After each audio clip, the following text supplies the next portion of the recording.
Welcome back, good fellas, and we're back with another episode of Ask Tony Tuesday. If you haven't got a clue, Tony's got the answer for you. How are you today, Tony? Awesome. How are you doing? I am great. How was your Thanksgiving? Good. You know, I did what everybody else normally does. Ate too much, drank way too much. But that's what Thanksgiving's about, right? Yeah. So yeah. I wish I could drink. You know, we're getting Oh, there. that's right. You're not of age. Yeah. I don't think that stops you. But I've heard stories. So. Look, I'm not ratting myself out. I've heard stories. All right, ready for your first question I'm of the ready. day? Okie dokie. Since granite is so durable, what can you not do to or on granite? I would not hit it with a hammer.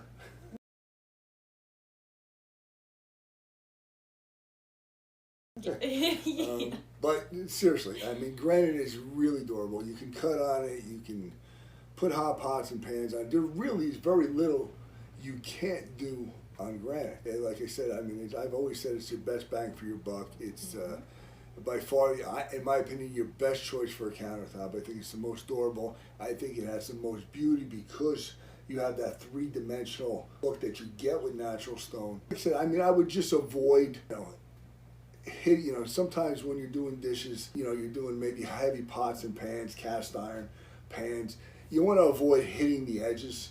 And that's no matter if it's quartz or granite or anything, you can chip it. But yeah, like you said, that's not just granite, that's anything. So it's very difficult to do any kind of damage to granite. The only thing I would say is, it's a good idea to seal it every once in a while. You don't need to seal granite every 6 months. If it's sealing it every 6 months, you are just wasting sealer. So if you're watching DIY or, and if you watch DIY till the end, you'll see they're usually sponsored by a quartz company trying to get you to buy quartz and not granite. That's why they tell you all these different things about granite. You do not have to seal it every 6 months. The stone will only accept so much sealer. So if you see water beads on the surface, you're good. If you see it gets absorbed but it evaporates fairly quickly, you're good. If you see that it takes a little bit longer to evaporate, it's probably a good idea to seal it again. You don't need to call a professional to seal it. You can buy it at, any big box store. You can buy it online. You spray it on like Windex, or you put it on like a regular liquid that you would with a rag. You put it on, you let it set up for a little bit, and then you wipe off the excess. But like I said, if you spray it on, you see it's just beating on the surface, don't bother putting any more on. The stone is only going to accept so much sealer, so don't waste it. Because most sealers, especially a good sealer, is expensive. We use a really good silicone-based sealer. It's more of an impregnator, which means it gets absorbed into the stone. It doesn't just sit on the surface. But there are homeowner-friendly water-based sealers that don't have fumes or stuff like that. That's just usually sold in the big box stores. So that's, the maintenance on granite, like I said, there's really not much you can't do on granite. Yeah. The only thing I was thinking of was, besides the sealing, cleaning it. Mm-hmm. That's the only thing they have to keep up with, like polishing it and whatnot, just keeping it looking nice. And that's, it's just like I always tell people, just use a mild soap and water. The same thing you would use when you're washing dishes, an ivory liquid, a Dawn maybe. More water than soap because you don't want a soap buildup. You can use a Windex. I always tell people avoid the ammonia. It won't hurt it, but over time it will leave a film on it. And if that happens to you, if you have a soap buildup or the buildup from ammonia, you could go to the hardware store, get yourself some denatured alcohol and some ultra-fine steel wool, go over the countertops in a circular motion, and just go over the whole thing. It'll take that film off, and your countertops should look as good as the day you put it in. Yep. That's it. Yeah. Other than that, it's really durable, so you don't have to worry about, It's so simple. It's scratching or anything like that. So. By far the best surface for countertops, for sure. Definitely. Ready for your next question? I'm ready. Second question of the day. Mm-hmm. Do we ever break any pieces? We do, unfortunately. And we do, unfortunately, but fortunately, we don't break many. Like I said in one of the other episodes, Sometimes stone has a natural crack or fault in it that you don't see. Sometimes, you know, luckily we haven't really broken in anybody's house. It's been either moving it in the shop where we didn't get the rods in yet.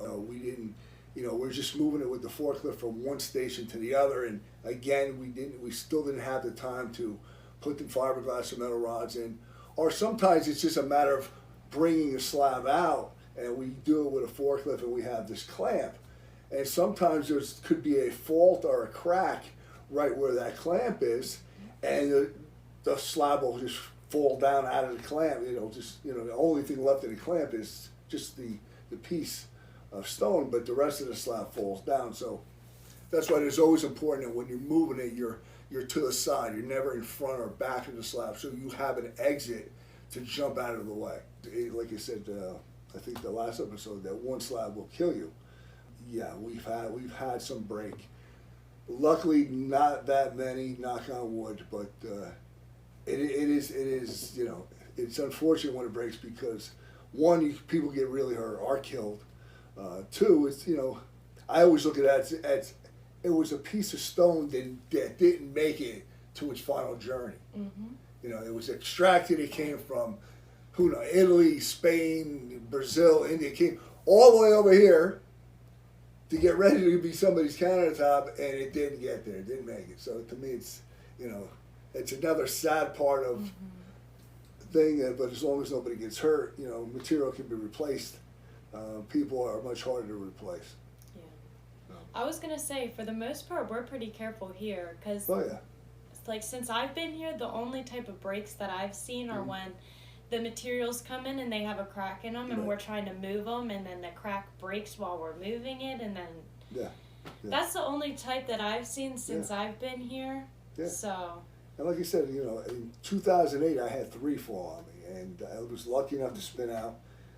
I had some slabs behind me, so when the slabs went over, they hit the slabs that were behind me, and they broke, and I was able to roll out.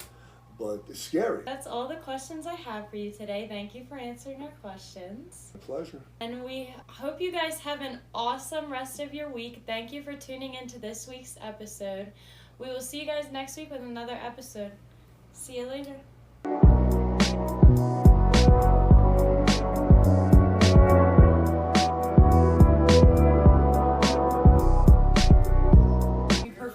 The whole entire show by myself today and playing both people. Hello, I'm Tony. What is today? Oh wait, I have to talk in my voice because I'm in my seat. What is today? It's a secret. How deep did you make your voice? I tried to go like this. That was pretty good. This is like the deepest I can go. Out of our budget, we have like 7 cameras, so I have to see which one we're shooting from. It's everywhere. This whole room is a camera. It's one big camera.